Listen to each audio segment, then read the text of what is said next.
তাহলে আমরা ধরে নিতে পারি এসএলএম ব্যাক করছে।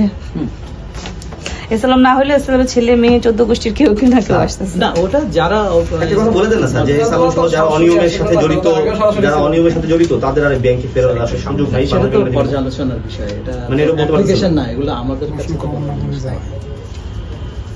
তাহলে কি আমি শুধু আইনের ব্যাখ্যা যে এই লাইনটা কি আমরা দিতে পারবো যে বাংলাদেশ ব্যাংকের কাছে আমরা প্রশ্ন করছি যে এই আইনে, নতুন আইনে এসএলএম থেকে শুরু করে ব্যাংক লুটেরাদের ফেরার সুযোগ তৈরি হবে কিনা সে বিষয়ে স্পষ্ট বক্তব্য দিতে পারেননি আপনি? না, সুযোগ তৈরি হবে না আসলে এই জিনিসটা নিয়ে।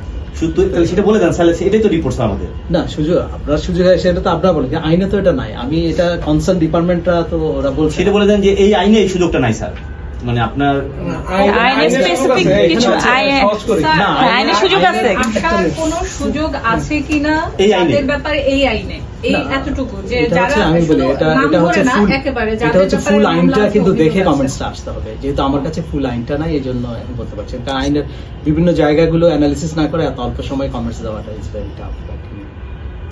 আমি শুধু যেখানে চেঞ্জ করে কি নতুন এভিনিউ হয়েছে সেটা বলেছি। জিনিসটা আপনি মন্ত্রীর ওই জায়গা পর্যন্ত বলেছেন, আমরা তো ওই জিনিসগুলো আইনে ওই যে অপশনটা দেওয়া হয়েছে পুরনো বিনিয়োগকারী, আমরা তো বক্তব্যটা শুনছি এখনো পর্যন্ত আপনার যেটা আছে এটা তো কোনো সুযোগ নাই। হ্যাঁ, আমি যদি আমার কাছে যে সর্বশেষ আছে সেখানে পর্যন্ত 18 বাকি এটা অ্যাড করা আছে, এবং 53 এবং 59 যদি আপনারা পড়েন 18 বাকি এটা অ্যাড করা আছে না, 18 তো বলা আছে যে কারা কিভাবে, এটা তো এভিনিউ ওপেন করেছে। আবার পরে গিয়ে দেখেন আপনি 59 এবং 53 এবং 59 যদি এইটার মধ্যে থাকে তাহলে কোনো সুযোগে নাই।